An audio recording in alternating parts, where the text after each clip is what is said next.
OBC संघर्ष समिति हिमाचल प्रदेश ने ओबीसी जनप्रतिनिधि सम्मान समारोह का आयोजन किया था, जो कि सफलतापूर्वक समापन जिसका हो चुका है। आज हमने 4 कॉन्स्टिट्यूंसी नगरोटा, बगवा, शाहपुर, धर्मशाला और कांगड़ा 4 कॉन्स्टिट्यूंसीज के जीते हुए जनप्रतिनिधि और जो ओबीसी संघर्ष समिति के जो संघर्ष के साथी रहे हैं पिछले वर्ष, हमने 20 सितंबर 2025 को जो हमने कांगड़ा से लेकर धर्मशाला तक पैदल यात्रा निकाली थी ओबीसी की मांगों को लेकर, जिन मांगों को आज तक जो है हमारी प्रदेश सरकार द्वारा जो है माना नहीं गया है, वो मांगे नहीं हैं। हमारा मुख्य उद्देश्य जो था उसमें उस रैली के माध्यम से और आज जो हमने ओबीसी जनप्रतिनिधि सम्मान समारोह किया है, उसका भी मुख्य उद्देश्य यही है कि जो हमारा ओबीसी समाज है उस ओबीसी समाज को जागरूक करना है और उससे जागरूक करके सरकार के खिलाफ अपने हक हकूक जो हमारे संवैधानिक अधिकार हैं उनको लड़ने के लिए प्रेरित करना है। हम बात करें हमारे 93वें संविधान संशोधन की, जिस 93वें संविधान संशोधन को 2006 से लेकर 2026 तक आज तक लागू नहीं किया गया है। इसका मतलब है हमारी सरकारें जो है ओबीसी वर्ग को दरकिनार करती हैं। आज जो पंचायत से जीते हुए प्रतिनिधि इस सम्मान समारोह में शामिल हुए हैं, हम उनको ये बताया है कि आपका मकसद सिर्फ पंचायत का विकास ही करना नहीं है। जो हमारी ओबीसी वर्ग से संबंधित पूरे समाज से हम अगर बात करें तो पूरे जिला कांगड़ा के अंदर 80 से 85% जो आबादी है वो ओबीसी वर्ग से संबंध रखने वाली आबादी है। उस आबादी की मांगों को दरकिनार किया जा रहा है। तो हमने आज अपने ओबीसी के जो जीते हुए प्रतिनिधियों से ये अपील की है और समाज के जो हमारी जितनी भी ओबीसी की मांगे हैं, खासकर 93वां संविधान संशोधन, उसके लिए सरकार से उसको लागू करवाने के लिए हमने जो है एकजुटता आज दिखाई है और आने वाले समय के अंदर हम इस 93वें संविधान संशोधन को लागू करने के लिए सरकार के खिलाफ एक बड़े आंदोलन का आगाज करेंगे। हमारा आंदोलन जो है पिछले 20 सितंबर 2025 से चल रहा है। फिर आज जो ओबीसी जनप्रतिनिधि सम्मान समारोह था वो उसका ही एक अंश था। आने वाले समय में अगर हमारी जो वर्तमान कांग्रेस पार्टी की सरकार है हमारी मांगों को मानती नहीं है, हमने उनको रजिस्टर्ड पोस्ट, स्पीड पोस्ट, ज्ञापनों के माध्यम से हम बहुत बार जो है अपनी मांगों को सरकार तक पहुंचा चुके हैं। अगर सरकार आने वाले समय के अंदर हमारी मांगों को मानती नहीं है तो उसका खामियाजा 2025 में भुगतना पड़ेगा।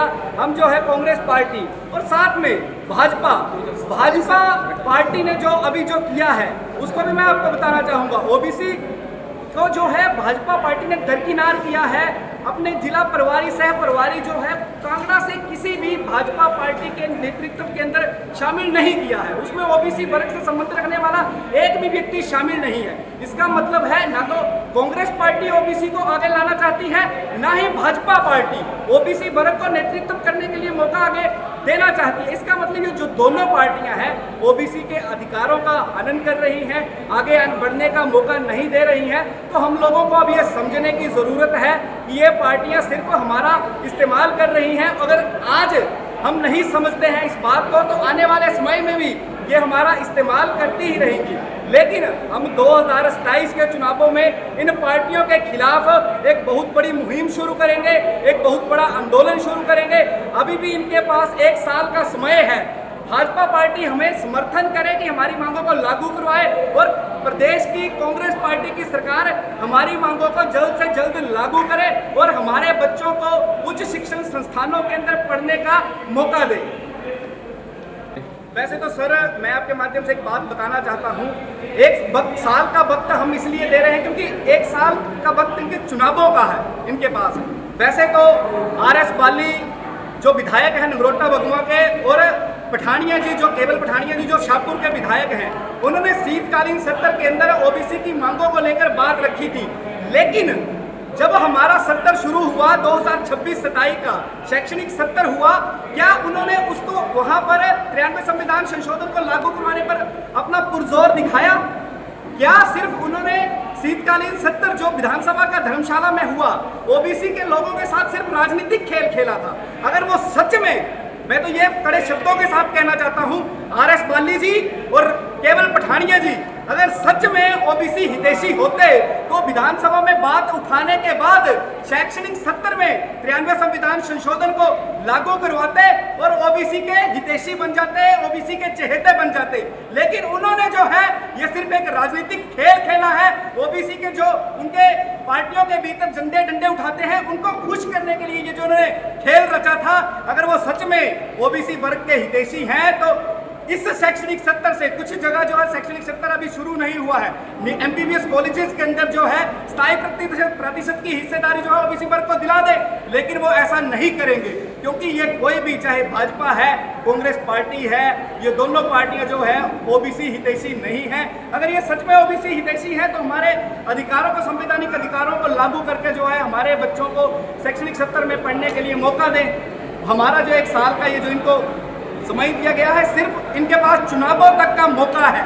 ये एक मौका है इनके पास कि अगर इन्होंने हमारी मांगों को लागू नहीं किया तो आने वाले समय में हम इन पार्टियों के खिलाफ पूरी जनता को जागरूक करेंगे, उनको बताएंगे कि किस प्रकार से ओबीसी वर्ग के अधिकारों का हनन किया जा रहा है।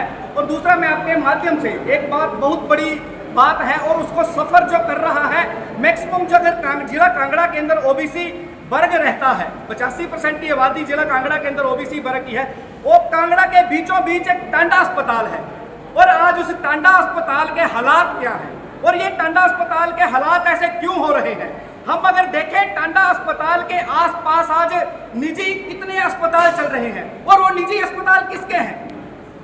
पूरे जिला कांगड़ा की ओबीसी की आबादी टांडा अस्पताल में इलाज करवाने आती है, वहां उन्हें सिटी स्कैन की डेट कब की मिलती है? 1 महीने बाद की, 2 महीने बाद की, 3 महीने बाद की। और इस बात से कोई भी नहीं अपरिचित नहीं है कि अगर 2 महीने की डेट मिलती है तो वो लोग अपना सिटी स्कैन, एमआरआई, अल्ट्रासाउंड करवाने कौन कौन से निजी अस्पतालों में जाते हैं। मैं किसी निजी अस्पताल का नाम नहीं लूंगा, लेकिन जिन लोगों के निजी अस्पताल इस समय चल रहे हैं वो सरकार के अंदर बैठे हुए हैं, चाहे वो सरकार का नेतृत्व कर रहे हो या चाहे वो इनडायरेक्ट तरीके से किसी विभाग का नेतृत्व कर रहे हो। लेकिन इसी अपने निजी अस्पतालों को फायदा पहुंचाने के लिए जो कांग्रेस पार्टी की सरकार टांडा अस्पताल को खत्म करने की कोशिश कर रही है, इसके लिए भी जो बैकफुट पे सबसे ज्यादा जा रहा है वो ओबीसी समाज है, क्योंकि जिला कांगड़ा के अंदर ओबीसी समाज रहता है और ओबीसी समाज कोई हष्ट-पुष्ट समाज नहीं है। बहुत से लोग मनरेगा के अंदर दिहाड़ी लगाते हैं, वो जो है प्राइवेट निजी अस्पतालों के अंदर अपना इलाज नहीं करवा सकते। तो मैं सरकार से ये अपील भी करना चाहता हूं और उम्मीद भी करता हूं, जिस टीवी के नाम से टांडा अस्पताल, टीवी सैनिटोरियम के नाम से टांडा अस्पताल की नींव रखी गई थी, आज उस टीवी सैनिटोरियम के हालात क्या हैं वो हमें देखने चाहिए। क्यों जो है टांडा अस्पताल को खत्म किया जा रहा है? इसका मतलब है ये पूरे ओबीसी समाज को खत्म करना चाहते हैं, ये ओबीसी समाज को आगे नहीं बढ़ना चाहते हैं। तो हमारे मनरेगा के अंदर दिहाड़ी लगाने वाला आखिर कैसे निजी अस्पतालों के अंदर जो है अपना इलाज करवाएगा? तो ये सबसे बड़ा मैं अपील करना चाहता हूँ हमारी हिमाचल प्रदेश सरकार से कि इसके ऊपर भी संज्ञान लिया जाए। और टांडा अस्पताल में खाली मैंने आरटीआई डाली थी और मैंने विभाग से पूछा था कि कितने डॉक्टर हैं कितने नहीं है, तो डॉक्टरों के हालात खस्ता है। यूरोलॉजी विभाग के अंदर 2 डॉक्टरों की ओपीडी चलती है, सिर्फ 2 दिन मंगलवार और वीरवार, बाकी के दिन कोई ओपीडी नहीं चल रही। क्या लोग जो बीमार होते हैं सिर्फ मंगलवार और वीरवार के दिन बीमार होते हैं, बाकी दिन का कोई मरीज टांडा में इलाज करवाने नहीं आता है?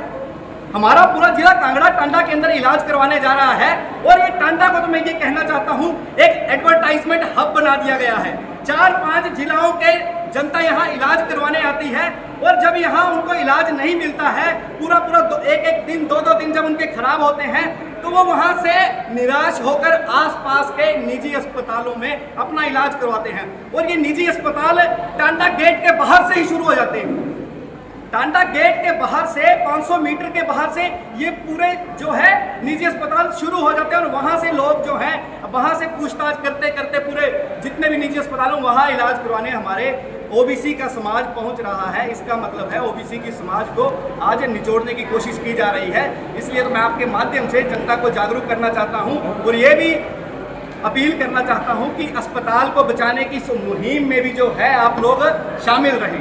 आज हमने ये जो समारोह किया है और 2025 से जो हमने लड़ाई आंदोलन शुरू किया है, ये आज सम्मान समारोह उसी चीज का अंश है कि आने वाले समय में पूरे ओबीसी समाज को लामबंद करते हुए अगर ये पार्टियां हमारी संवैधानिक मांगों को लागू नहीं करती है तो इन पार्टियों के खिलाफ हम बहुत बड़ा आंदोलन शुरू करेंगे और अपने ओबीसी समाज को एकजुट कर हो सकता है अगर हमें इस चुनावी प्रक्रिया में उतरना पड़ेगा तो हम अपने ओबीसी समाज के लोगों को इस चुनावी प्रक्रिया में उतारेंगे भी।